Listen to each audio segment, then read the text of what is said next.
Yes, what is up everyone? It's good to see you. And yes, I know we have a few things to talk about, like how great my new career mode series is, which is all down to Mike K's superb editing.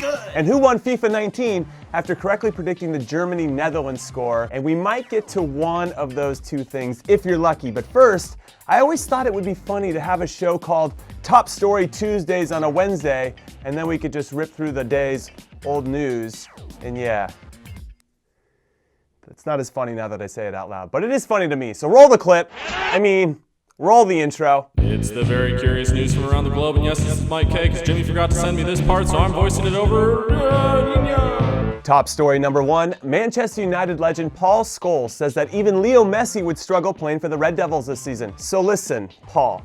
Messi has a ton of experience playing on a team that, despite having a squad of superstar names around him, lacks an identity, has trouble getting him the ball in good spots, has suspect defenders, and is always criticized collectively for not doing more, and they're called the Argentina national team, and he still got them to 3 consecutive finals in big tournaments, which is no small feat, by the way, so he would do just fine on the Red Devils. Also, just to speak hypothetically here, if he were on United, his presence would take pressure off a lot of the other guys on the team, which I'm sure would mean that they would play a lot better too, so I think it would be fine. It would all be fine. So anyway, I know that this statement is more of a shot at Jose Mourinho as a manager than Messi as a player, so next time, call out Mourinho directly, Paul Scholes. Don't be scared. Top story number 2, Arsene Wenger says he's returning to management on January 1st, but he has yet to say anything about where he's going. He just noted that he has a lot of interest from clubs and national teams, so I'll say this. If he ends up somehow, some way with the US men's national team, I will go to the press conference of his unveiling and try to do an interview with him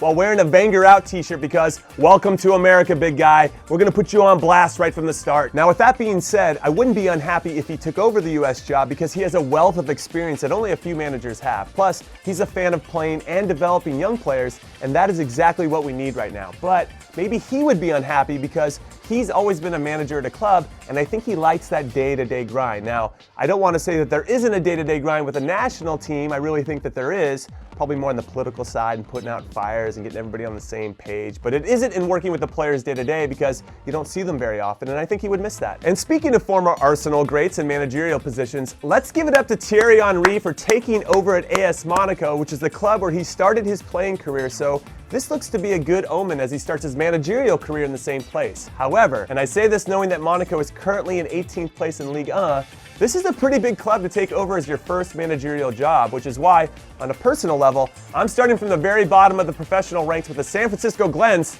Right there, baby, up the Glens in the 4th division in this country next season because I want to ease my way to the top just like I did as a player. But I do wish Thierry all the best. I think he'll do well. Top story number 3. Do you really hate Sergio Ramos because he dabbles in the dark arts of defending? Or are you one of those people that say you hate them to all of your friends, but secretly you would love to have him on your favorite club because the guy is a winner? Personally, and this isn't a secret, I would love to have him on Newcastle, and it would be less about how he plays on the physical side, though he is very physical, and I think that intimidation factor is important, and the technical side, though he is excellent at scoring big goals on set pieces in big games, and the tactical side because I know he has a good IQ for the game, and more about what he brings to a team psychologically. He's a leader. He's vocal, he holds people accountable, he is full of confidence, he never backs down, and he'll do whatever it takes to win. And I just think a lot of clubs lack this type of player. Now, and this is putting aside Spain's surprising 3-2 loss to England on Monday, where I thought he got caught out of position a few times, which led to Raheem Sterling scoring a brace.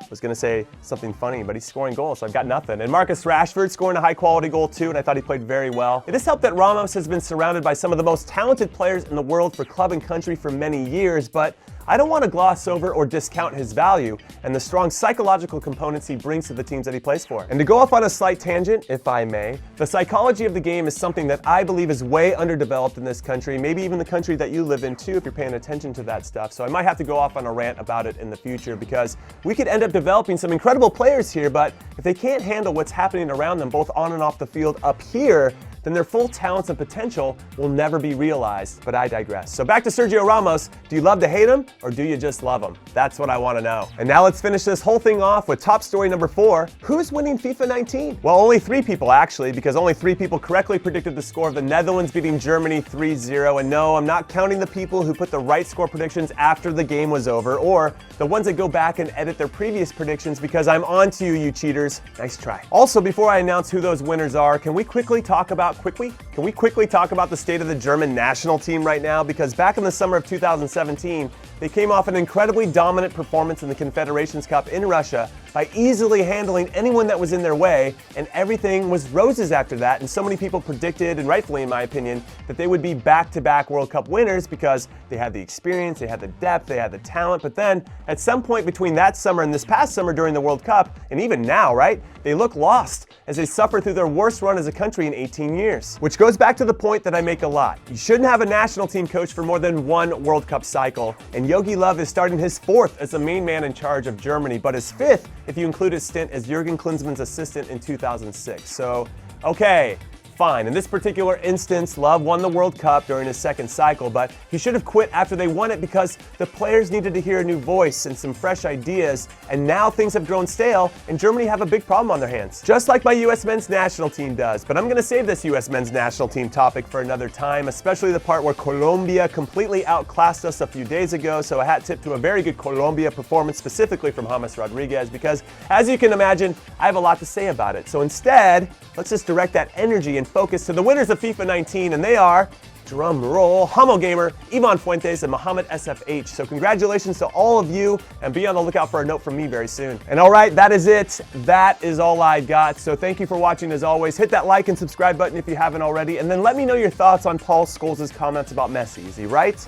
Is he wrong? Where Arsene Wenger should go, right? Maybe here in the US? Or if Sergio Ramos is your favorite defender of all time, after me, of course. And then what in the is going on with Germany? I want to know your thoughts about that. And then if you're feeling like you're definitely going to nail the score this week, please check back in tomorrow for another exciting installment of Previews and Predictions. Later.